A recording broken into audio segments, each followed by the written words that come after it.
All right, Pisces, welcome to your weekly Sidereal astrology forecast. This is for the 12th through the 18th of October. My name is Athen.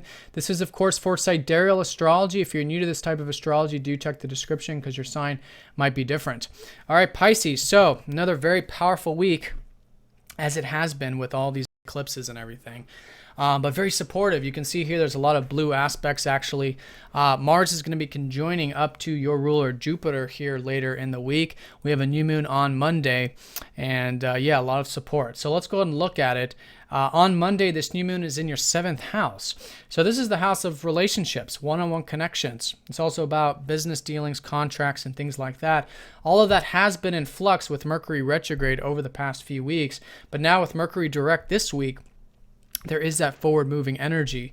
And it is subtle, though. It's a time of kind of planting new seeds, trying new things, being adaptive. It could be with a new relationship. It could be with existing relationships, romantic ones or otherwise, all kinds of one-on-one connections. And the seeds you plant this week and next week will really be what will be unfolding this lunar cycle, but also for the next 6 months. Involving these one-on-one connections. Again, it's all types of connections that you just have with people in your life. So there's a lot that maybe you learned. So think back to last weekend with Mercury gone direct last Friday. There was a shift of energy. It's all part of your life path, which is the North Node in the 7th. It's the time for you to be connecting and form those one-on-one connections. And the key with this new moon is that it is going to be forming a T-square up to that Pluto squaring up to Uranus energy. So it can be very constructive, and it's all a matter of how we work with this. And so the key here is change. And maybe it's usually with Pluto, it's deep unconscious change, really getting rid of some old concepts about relationships or something, or drawing the line in the sand or something with an existing relationship, and just really making change there is so important, whatever it might be for you personally, but coming from compassion, coming from the centered place, which is so important with Pluto when he's in a square position like that. But if we are centered, we do want change, and we're making that change, and for you, it's either with your perspective or a literal or multiple relationships, or just your outlook on relationships, then this becomes very constructive. And it's all about releasing old modes of thinking, old unconscious patterns relating to your own ambitions, your own goals, your own drives, which has been the South Node transiting your 1st house, and really accessing freedom, being yourself, expressing yourself, tapping into your true self, and allowing that energy to come into your one-on-one connections, whether it's with yourself or connecting to relationships where there is freedom, where there is individuality, where there is autonomy and freedom. And all of that creates this T-square into a very constructive sort of aspect. So that's the early part of the week, the first few days in particular. And Saturn is going to be sextiling up to Mercury, which is nice. So you should have some good long-term stability when it comes to those relationships, when it's about the future and that maturity. That maturity is there, the grounded energy is there.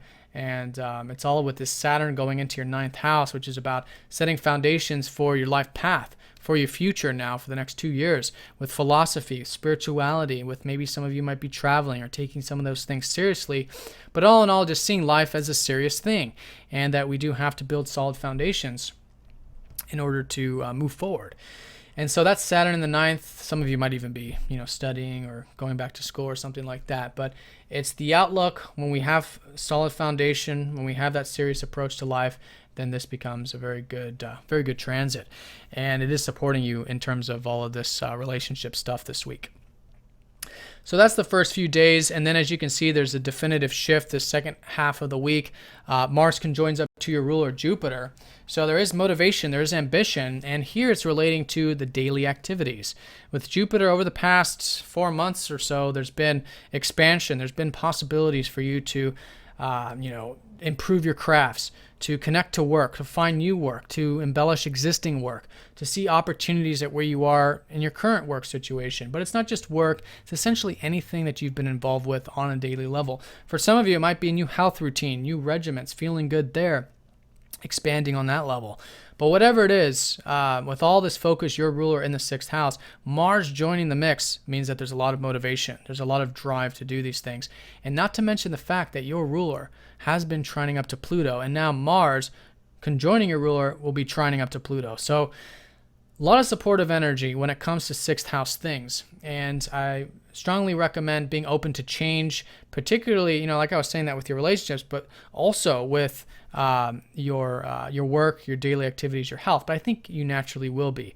I think the key with this is that it's an easy aspect. And with an easy aspect, it's all about taking the action necessary, because we can sit back, we can let it pass us by, or we can utilize this good opportunity and this good time to make change for you in the sixth house. Now, it also might be change with that outlook on life, your philosophy, maybe even your finances. Mars rules your ninth and your second house, and in your career. I mean, Jupiter rules your 10th house also, and that's where Pluto is. So if you've been thinking about making solid changes there, this could be a great week to do so. So good change, good, optimism available, good motivation, good drive to be utilized, and it's all what we make it, but the support is there. Now, the second half of the week, Venus is opposing up to Neptune, your secondary ruler, or your modern day ruler. And so this is nothing new, though. All the fast-moving planets have already gone over this position. So it's been over the past few weeks of uncertainty about this sixth house stuff, the work, the routine, the health, and getting that alone time and really finding the importance of taking that time out, or having that presence, having that compassion with whatever it is you're involved with on the daily sphere, and integrating the two, because there really is no difference between our spirituality and our work, and our presence in our work, or whatever, connection to life, connection to God, connection to all that is. That energy there is what is being, has been over the past couple months, really being brought into the daily spheres. And with all this support and all this optimism, I think with this, there might be some uncertainty, but relaxing into the uncertainty and having the faith and trust there can really go a long way. So Pisces, the emphasis is the new moon, new beginnings relating to those one-on-one connections, which can be very constructive, can be very deep actually too.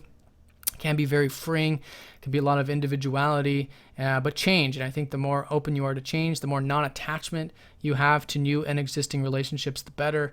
But reflect on what you've learned about this over the past few weeks with Mercury retrograde, because that's, a lot of information has been coming forward with that. And just be adaptive, be willing to plant new seeds there, because there are certainly new things unfolding here for the next 6 months for you. So Pisces, have a good one. Thanks for watching, and I'll see you all next time. Take care.